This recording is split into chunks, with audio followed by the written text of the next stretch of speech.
7 రోజులకు మర్చిపోతే ఎలా? గుర్తుపెట్టుకో. ఎవరి గురించి విన్నాం? పోయిన ఆదివారం ఏ మెసేజ్ విన్నాం? అదే ఎవరి గురించి?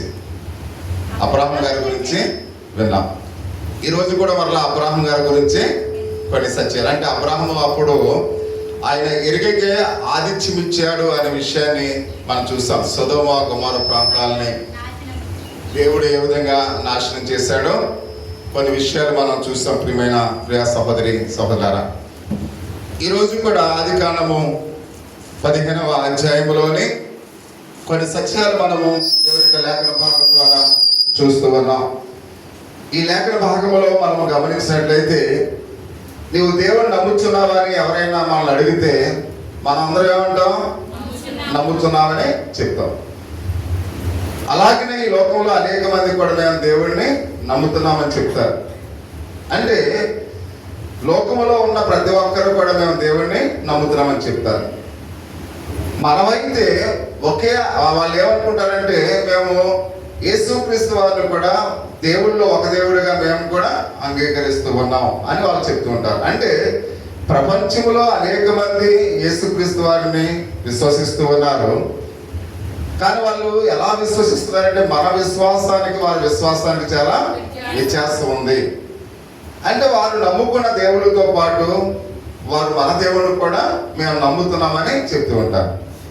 మనమైతే ఏమో చెప్తామంటే, మేము ఏకైక యేసుక్రీస్తు వారిని మాత్రమే మేము నమ్ముతున్నాము.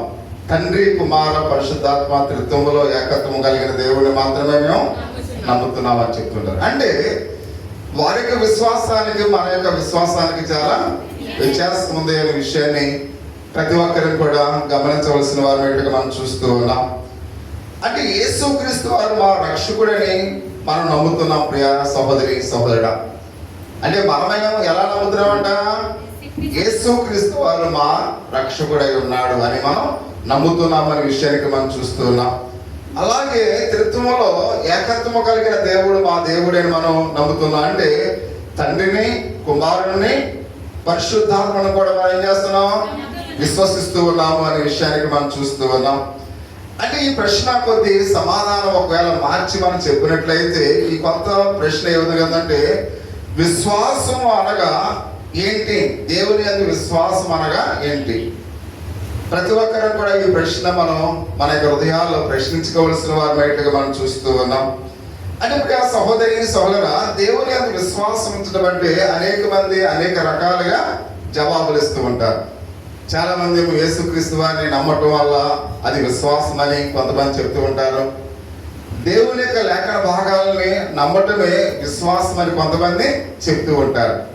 మరి కొందరైతే దేవుని యొక్క వాగ్దానాన్ని వినటమే ఆ యొక్క విశ్వాసం అని కొంతమంది చెప్పడం మనం చూస్తూ ఉన్నాం. ప్రియ సహోదరి సోదరా, మన రక్షకుడైన యేసుక్రీస్తునందు మనం ఏ విధంగా విశ్వాసం ఉంచడం, దేవుని నమ్మటమే అని మనం ఏ విధంగా పెద్దలు లేక పిల్లలు బహుశా మనందరం కూడా చెప్తూ ఉంటాం. ప్రియ సహోదరి సహోదరుడా, కానీ ఉదయకాల సమయంలో మన విశ్వాసాన్ని వర్ణించడం అనేది చాలా సులభము అని ప్రతి ఒక్కరిని కూడా గమనించాలి. విశ్వాసమును వర్ణించడం అనేది చాలా సులభమైన పద్ధతి. అంటే విశ్వాసం అనేక విషయాలతో కూడి ఉంది అనే విషయాన్ని మనం గమనించాలి. విశ్వాసం అనేది అనేకమైన వాటితో ఏముందంట? కూడి ఉంది అనే విషయాన్ని లేఖన భాగాలు మనకు తెలియపరుస్తూ ఉన్నాయి. అంటే ప్రియ సహోదరి సహోదరా, ఇక విశ్వాసం మన క్రియల ద్వారా విశ్వాసాన్ని మనం కలిగి ఉండాలి. ఎలా కలిగి ఉండాలి అంటే, మన విశ్వాసములో క్రియలు ఉండాలి. క్రియలు లేని విశ్వాసము మృతము అని మనం చూస్తూ ఉన్నాం. అంటే మన విశ్వాసం క్రియల ద్వారా మనము ఈ ఉదయకాల సమయంలో చూపించాలి. ఒక మహనీయుడు మనం చూస్తూ ఉన్నాం. ఆయన పేరు అబ్రహాము. ఆయన కూడా విశ్వాసంలో తన క్రియలను చూపించాడు అనే విషయాన్ని ఈ ఉదయకాల సమయంలో మనం చూస్తూ ఉన్నాం. ఎందుకంటే ప్రభు గురించి మాట్లాడి మరియు ఆయన యొక్క నామాన్ని పనిచేయడాన్ని ప్రేమ చేత మనం కదిలింపబడాలి అనే విషయాన్ని ఆయన మనం చూస్తున్నట్లుగా మనం చూస్తున్న ప్రియమైన వాళ్ళు. అంటే మన క్రియల ద్వారా మన విశ్వాసాన్ని మనం ఏం చేయాలంట? చూపించవలసిన వారిపై ఉన్నాము. విశ్వాసములో బలపడి అందుచేత మనము చూపగలము. అంటే విశ్వాసములో మనము బలవంతులుగా ఉండాలి, అంతేగాని బలహీనులుగా ఎవరు కూడా ఉండకూడదు. అందుకనే నమ్ముట అనే పదం విశ్వాసానికి ఎంతో దగ్గర పదం అనే విషయాన్ని మనం గమనించాలి. అంటే నమ్ముట అనే పదం అసలు అర్థం ఏంటి? ఉదయకాల సమయంలో మనం తెలుసుకుందాం. నమ్ముట అనే పదం దాని యొక్క అర్థం ఏంటో కొన్ని విషయాలు, 3 విషయాలు బైబిల్ గ్రంథంలో మనం చూస్తూ ఉన్నాం. మనం దేవుని గురించి ఎటువంటి పట్టింపులు కలిగి ఉన్నామో చెప్పడమే నమ్మకం, ప్రియమైన వాడ. రెండవదిగా మనము దేవుని వాగ్దానములందు మనం నమ్మకం ఉంచాలి. దేవుని వాగ్దానములందు కూడా మనం ఏం చేయాలంట? నమ్మకం ఉంచాలి. 3, మన ప్రభువుకు మన ప్రేమను చూపించాలి. ప్రియా సహోదరి సహోదరా, ప్రభువునకు మన ప్రేమను ఏం చేయాలంట? చూపించవలసిన వారిపై ఉన్నాం. అందుకనే మొదటి వచనాల్లో ఈ మాటలు చాలా ఆశ్చర్యాన్ని కలుపుతున్నట్టుగా మొదటి వచనం చదువుకున్నట్లయితే, ఇవి జరిగిన తర్వాత యెహోవా వాక్యము అబ్రాహాముకు దర్శనమందు వచ్చి, అబ్రామా భయపడకము, నేను నీకు కేడమును బహుమానమును అత్యధికమగునని చెప్పాను. ప్రియా సహోదరి సోదరా, ఇక్కడ మనం చూస్తున్నాం దేవుని వాక్యం ఎవరి దగ్గరకు వచ్చిందంట? అబ్రాహాము దగ్గరకు వచ్చింది. అంటే వాక్యమే దేవుడే ఉన్నాడు, దేవుడే వాక్యమై ఉన్నాడు. అంటే మనం దేవుని యొక్క సందేశాన్ని ఎప్పుడైతే చదువుతున్నామో, మనం దేవునితో మాట్లాడుతూ ఉన్నామో, ఆయనే దేవుడైనట్లుగా మనం గ్రహించవలసిన వారి బట్లుగా మనం చూస్తూ ఉన్నాం. అంటే ఇక్కడ అబ్రహాము దగ్గరికి దేవుని యొక్క వాక్యం వచ్చినట్లుగా లేఖన భాగాలు తెలియపరుస్తున్నట్టే దేవుడే అక్కడికి వచ్చి ఉన్నాడని మనం గ్రహించవలసిన వారు ఎట్లుగా మనం చూస్తూ ఉన్నాం. పోయిన వారం మనం అబ్రహాము గారి గురించి మనం విన్నాం, ఇప్పుడు అబ్రాహాము గురించి మనం వింటూ ఉన్నాం. అంటే అబ్రాహాము డిఫరెన్స్ ఏంటి ఒకసారి మనం గమనించినట్లయితే, అబ్రాహాము అంటే ఏంటి, అబ్రాహాము అంటే ఏంటి? అబ్రాహాము అని ఎందుకు ఇక్కడ మనం చూస్తూ ఉన్నాం? అప్పుడు ఇంకా అబ్రాహాముగా అతడు మార్చబడలేదు. అంటే ఇక్కడ మనం గమనించినట్లయితే ఎప్పుడైతే అబ్రాహాముగా ఎప్పుడు మార్చబడాడంటే దేవుని యందు పూర్తి విశ్వాసంలోకి వచ్చిన తర్వాత, నీవు అబ్రాహాము కాదు, నీ పేరు అబ్రాహాము అని ప్రభువు సెలవిచ్చినట్లుగా మనం చూస్తున్నాం. అంటే ఇప్పుడు ఎవరి గురించి మనం వింటున్నాం? అబ్రాహాము గురించి మనం వింటున్నాం అనే విషయాన్ని ప్రతి ఒక్కరిని కూడా గమనించవలసినట్టుగా మనం చూస్తున్నాం. అంటే దేవుడు దర్శనమందు అబ్రాహాము యొద్దకు వచ్చి అతడు ఎందుకు మాట్లాడుతూ ఉన్నాడు? ఈ దర్శనంలో దేవుడు మాట్లాడిన మొదటి మాట అబ్రాహాము వద్దకు వచ్చి దేవుడు అన్నాడు, ఎందుకు వచ్చాడు దాన్ని మనకు చూపుతున్నాడు. భయపడవద్దని దేవుడు అబ్రాహాముతో చెప్తూ ఉన్నాడు. అంటే ఏమన్నాడు? అబ్రాహాము భయపడకు అని ఆయన మాట్లాడుతూ ఉన్నట్లుగా మనం చూస్తూ ఉన్నాం. అంటే అబ్రాహాము భయపడిన మనం సాధారణంగా మనం తలంచే వారిగా ఉంటాం. అంటే ఎవరైనా నువ్వు భయపడకంటే దాని అర్థం ఏంటి? మనం సంథింగ్ ఏదో భయపడుతూ ఉన్నాం. అంటే దేవుడు అబ్రాహాముతో ఏమన్నాడు? భయపడవద్దు అన్నాడు. అంటే సాధారణంగా మనం కూడా ఏమనుకున్నాం? అబ్రాహాము ఒకవేళ భయపడుతున్నాడేమని మనం అనుకుంటూ ఉన్నాం. అంటే దేవుడు చెప్పడం వల్ల అబ్రాహాము తన స్వదేశాన్ని విడిచి వెళ్ళాడు.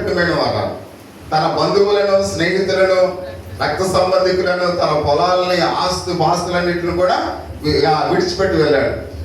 అంటే సమస్తాన్ని కూడా విడిచిపెట్టి వెళ్ళాడంటే అబ్రాహాములో ఏముంది? ధైర్యం ఉంది. ప్రియమైన వాళ్ళ ధైర్యంగా వెళ్ళాడు. అతనిలో ఏమాత్రం కూడా భయం అనేది లేదు. ఒకవేళ భయస్థుడైతే తన స్వదేశాన్ని, తన కుటుంబాన్ని విడిచి వెళ్తారా?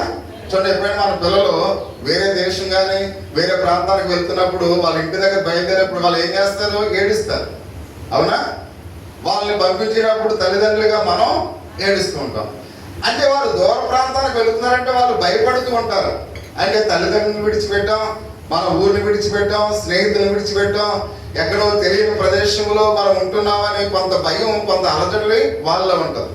కానీ ఇక్కడ అబ్రాహాము అందరినీ కూడా విడిచిపెట్టినప్పుడు కూడా అతడు ఏమాత్రం కూడా భయపడలేదు అనే విషయాన్ని మనం చూస్తున్నాం. అంటే మనకు ఎందుకు భయం వేస్తుంది, అబ్రాహాముకి ఎందుకు భయం లేదు అనే విషయాన్ని చివరిగా మనం చూస్తాం. అంటే మనం ఎందుకు భయపడుతున్నాము, అబ్రాహాము ఎందుకు భయపడట్లేదు? రెండవది ఇక్కడ మనం గమనించినట్లయితే 14వ వచనంలో దేవుడు చెప్పినది ఏమిటంటే, అబ్రాహాము యొక్క సహోదరుడి యొక్క కుమార్తె అయిన లోతు నివసించిన దేశంలో మనం గమనించినట్లయితే 4 రాజుల యొక్క స్వాధీనంలో ఆ యొక్క పట్టణం ఉన్నట్లుగా మనం చూస్తూ ఉన్నాం. అంటే లోతు నివసిస్తున్న ఆ యొక్క పట్టణంలో ఎంతమంది రాజులు ఉన్నారంట? నలుగురు రాజులు ఉన్నారు. ఆ నలుగురు రాజుల యొక్క స్వాధీనములో ఆధీనములో ఆ పట్టణము ఉంది అనే విషయానికి మనం చూస్తూ ఉన్నాం. అప్పుడు అబ్రహాము 318 మంది ప్రజలను తీసుకుని ఆ నలుగురు రాజులను జయించి ఉన్నాడు.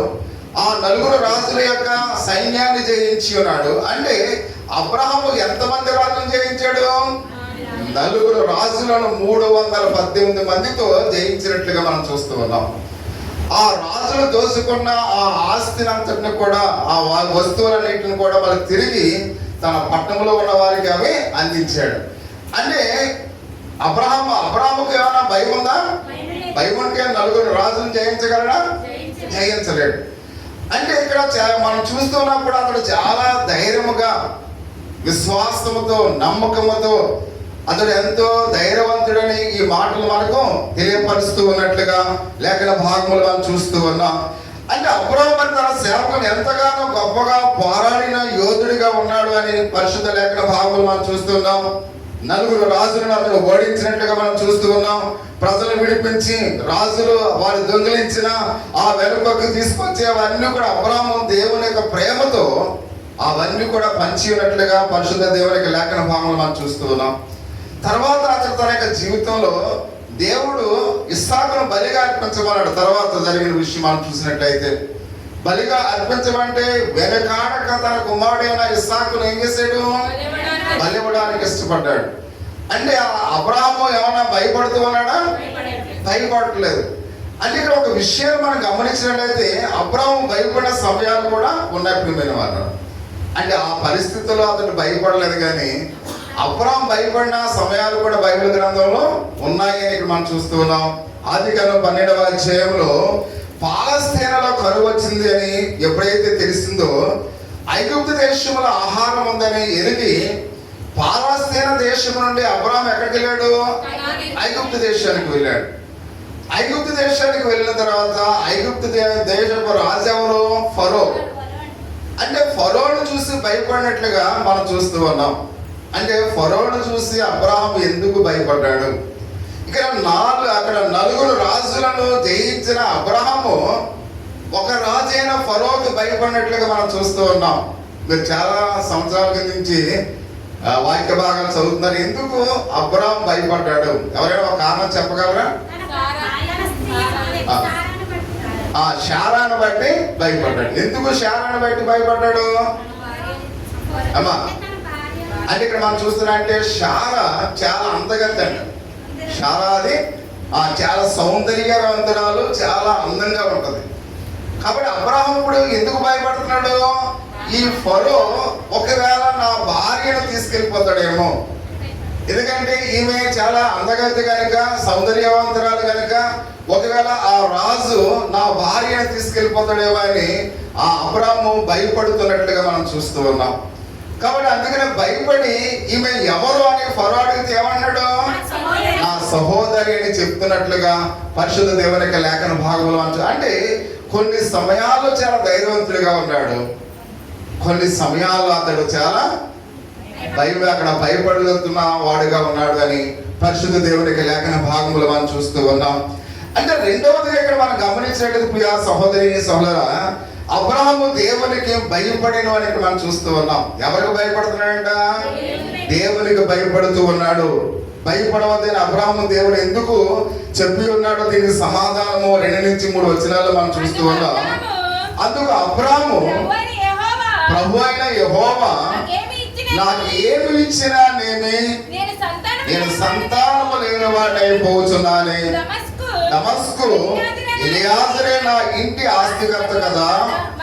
మరియు అబ్రహాము ఇదిగో నీవు నాకు సంతానం ఇవ్వలేదు కనుక నా పరివారములో ఒకడు నాకు వారసుడగునని చెప్పగా, అంటే అబ్రహాము తను కాపాడుకున్న విషయాల్లో అతడు గొప్పగా ఆశ్రయపడినట్లుగా లేఖన భాగంలో తెలియపరుస్తుంది. అంటే దేవుడు అబ్రహాముని ఎంతగానో ఆశీర్వదించాడు. కానీ అబ్రహాములో ఉన్న భయం ఏంటి? నువ్వు అసలు నాకు బోలంత ఆస్తిని ఇచ్చావు, బోలంత ఆశీర్వాదములు ఇచ్చావు, ఎందుకు ఏంటి ఉపయోగం ఏంటి? నేను సంతానము లేని వాడుగా ఉన్నాను. కాబట్టి నా యొక్క పనివాడిలో నా దాసుడే అంతటికి వారసుడు కదా. కాబట్టి నాకు సంతానం లేనప్పుడు ఇవన్నీ ఇవ్వడం ద్వారా నాకేంటి ఉపయోగం అని భయపడుతూ ఉన్నట్లుగా లేఖన భాగంలో మనం చూస్తూ ఉన్నాం. అంటే సంతానం అనేది సంసార జీవితంలో ఎంతో ప్రాముఖ్యమైనది. కాబట్టి అందుకని ఇక్కడ అబ్రాహాము ఎంతగానో భయపడుతూ ఉన్నట్లుగా దేవుని యొక్క వాక్య భాగంలో మనం చూస్తూ ఉన్నాం. అందుకనే సంతానము లేదు కదా, నీవు పరివారం అన్నాడు, పరివారములో ఒకరు నాకు వారసుడు కదా అని ఆయన చెబుతున్నట్లుగా మనం చూస్తూ ఉన్నాం. అంటే ఇక్కడ అధికముగా కోరుచున్నాడు కానీ దానికి ఇవ్వడమని అబ్రహాం ఏం చేస్తున్నాడు? భయపడుతూ ఉన్నాడు. అంటే తన యొక్క అధికముగా ఆలోచన చేస్తూ ఉన్నాడు. కాబట్టి నాకు సంతానము దేవుడు ఇవ్వాలనే ఆలోచన అతనిలో ఉంది అనే విషయాన్ని ఇక్కడ మనం చూస్తూ ఉన్నాం. కాబట్టి అందుకని అన్నాడు, నువ్వు సంతానం ఇవ్వకపోతే ఈ ఆశీర్వాదములన్నీ కూడా ఇచ్చి నాకు ఏంటి ఉపయోగం అని అబ్రహాము దేవుణ్ణి అడుగుతూ అతను భయపడుతూ ఉన్నట్లుగా, అంటే తన స్థితిని మించి దేవునిని అడుగుతున్నాడు అనే విషయాన్ని ప్రతి ఒక్కరిని కూడా గమనించవలసిన వారు అన్నట్లుగా పరిశుద్ధ దేవుని యొక్క లేఖన భాగంలో మనం చూస్తున్న. అందుకని ఆదికాండం 12వ అధ్యాయం 2వ వచనంలో ప్రభు చాలా కాలం కిందటే అతనికి కుమారుని ఇస్తానని వాగ్దానం చేశాడు. ప్రియమైన వాళ్ళ, అంటే చాలా కాలం కిందటే ఏం చేశాడు దేవుడు? అబ్రహాము వాగ్దానం చేశాడు. అంటే నీకు కుమారుని నేను ఇస్తాను అని వాగ్దానం చేశాడు. అయినప్పుడు కూడా తన సంతానం ఎప్పుడైతే కలగటం లేదో అబ్రహాముకు భయపడినట్లుగా పరిశుద్ధ దేవుని యొక్క లేఖన భాగములు మనం చూస్తూ ఉన్నాం. అంటే తన పిల్లలు కలిగి ఉండకపోవడం వల్ల మరి తన భార్య వయసు మీద పడుతూ ఉంది. నా భార్య వయసు 99 సంవత్సరాలు వచ్చేస్తున్నాయి, నాకు 100 సంవత్సరాలు వచ్చేస్తున్నాయి. దేవుడు 12వ అధ్యాయములో చేసిన వాగ్దానము ఇప్పటికీ నాకు నెరవేరలేదు. కాబట్టి నా వయసు మీద పడుతుంది, కాబట్టి నాకు సంతానం ఎప్పుడు ఇస్తావని అబ్రహాం ఏం చేస్తున్నాడు? దేవుని ఎదుట భయపడుతూ ఉన్నాడు అనే విషయానికి మనం చూస్తూ ఉన్నాం. అందుకని ప్రియ సహోదరి సోదర, తనకు దేవుడిచ్చిన ఆశీర్వాదములు ఆస్తి కన్నా దేవుడిచ్చిన ప్రతి దాని కన్నా తన సేవకుడికి వెళ్ళిపోతుందని అక్కడ భావించినట్లుగా మనం చూస్తూ ఉన్నాం. నేను ఎంత సంపాదించినా, ఎన్ని ఆశీర్వాదాలు వచ్చినా ఇవన్నీ కూడా ఎవరికి వెళ్తున్నాయి? నా సేవకుడికి వెళ్ళిపోతూ ఉన్నాయి. కాబట్టి ఈ ఆశీర్వాదములు అన్ని కూడా నా సేవకుడికి వెళ్ళిపోతున్నాయని తను కలిగి ఉన్నదంతా కూడా, తను స్వీకరిస్తున్నదంతా కూడా మరి తన పేరు నిలబెట్టడానికి తన కుమారుడు లేడని భయపడుతూ ఉన్నట్లుగా మనం చూస్తున్నప్పుడు ఆ సహోదరి సహోదరుడా. కాబట్టి తన పేరు నిలబెట్టడానికి తనకు కుమారుడు లేడు, తన ఆస్తిపాస్తులన్నీ కూడా వెళ్ళిపోతూ ఉన్నాయని అబ్రాహాము ఎంతగానో భయపడుతూ ఉన్నాడు అనే విషయానికి మనం చూస్తూ ఉన్నాం. ఈ మాటల్లో విశ్వాసం గురించి ఒక మంచి సత్యాన్ని ఈ ఉదయకాల సమయంలో మనం చూస్తూ ఉన్నాం. అసలు విశ్వాసం అంటే ఏంటి? విశ్వాసం అనేది అది ఎంత గొప్పది? ఆ విశ్వాసం గురించి ఈ ఉదయకాల సమయంలో ఒక సత్యాన్ని మనందరం కూడా నేర్చుకోవలసిన వారు బయటగా మనం చూస్తున్నాం. అంటే సాతాను ఎక్కువగా మనను ఎప్పుడు కూడా శోధిస్తూ ఉంటుంది. ప్రియమైన వాళ్ళను సాతాను ఏం చేస్తూ ఉంటది? ఎప్పుడు కూడా శోధిస్తూ ఉంటది. యేసుక్రీస్తు వారిని శోధించింది. మనం ఎంత ఒకసారి గమనించండి. అంటే ప్రభు అయిన యేసుక్రీస్తు వారిని శోధించిన సాతాను మనం చాలా అల్పులం. కాబట్టి యేసుక్రీస్తు వారు ఎంతో శక్తివంతుడు, గొప్పవాడు. ఆయనే శోధించిన సాతాను మానవులైన మనను అది ఇంకెంతగా శోధిస్తుందో ప్రతి ఒక్కరం కూడా మన అందరికి కూడా తెలుసు. కానీ దేవుని యొక్క ప్రేమ గురించి మనము అనుమానించినట్లుగా చేస్తుంది. ప్రియమైన వాళ్ళ సాతాను చేసే మొదటి పని ఏంటి? దేవుని యొక్క ప్రేమ గురించి మన మీద అవమానించినట్లుగా చేస్తూ ఉంటది. అంత మాత్రమే కాకుండా సాతాను ఎక్కువగా మనల్ని శోధిస్తూ మన విశ్వాసాన్ని బలహీనపరుస్తూ ఉంటది. సాతాను మన యొక్క విశ్వాసాన్ని మన విశ్వాసం మీద దాడి చేయడానికి ప్రయత్నం చేస్తూ ఉంటది. ఎప్పుడైతే నువ్వు విశ్వాసంతో ఈరోజు నేను ప్రార్థనకు వెళ్ళిపోవాలి, అందరికన్నా ముందు వెళ్ళిపోవాలంటే సాతాను ఏదో విధంగా మనం ఏం చేస్తుంది?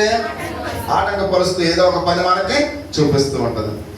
అలాగే మనము ఎవరికైనా ఏదైనా సహాయం చేయాలంటే ఎందుకు లేని మన విశ్వాసాన్ని ఏం చేస్తూ ఉంటుంది? ఆటంకపరుస్తుంది. అంటే మన విశ్వాసాన్ని బలహీనపరచడమే సాతాను యొక్క ఉద్దేశం. అందుకని ఎప్పుడు కూడా మన విశ్వాసం మీద సాతాను ఏం చేస్తుంది? దాడి చేస్తుంది అని ప్రతి ఒక్కరిని కూడా గమనించవలసిన వారు బయట మనం చూస్తూ ఉన్నాం. ఈ పెద్ద విషయాల గురించి కూడా సాతాను మన మీద దాడి చేశానని ఇప్పుడు ఎప్పుడైతే అనుకుంటుందో కొన్ని సమయాల్లో ఈ పెద్ద విషయాలను బట్టి దేవుని మీదే మనం ఏం చేస్తుంటాం? దేవుణ్ణి అక్కడ అనుమానిస్తాం. ప్రియమైన వాళ్ళు అంటే అబ్రహాముకు పెద్ద విషయం అంటే సంతానం, ప్రియమైన వారు. అంటే కొన్ని పెద్ద విషయాలు మనం ఎప్పుడైతే ఆలోచన చేస్తూ ఉంటామో, ఆ విషయాలు మన జీవితాల్లో ఎప్పుడైతే నెరవేర్చమో అప్పుడు మన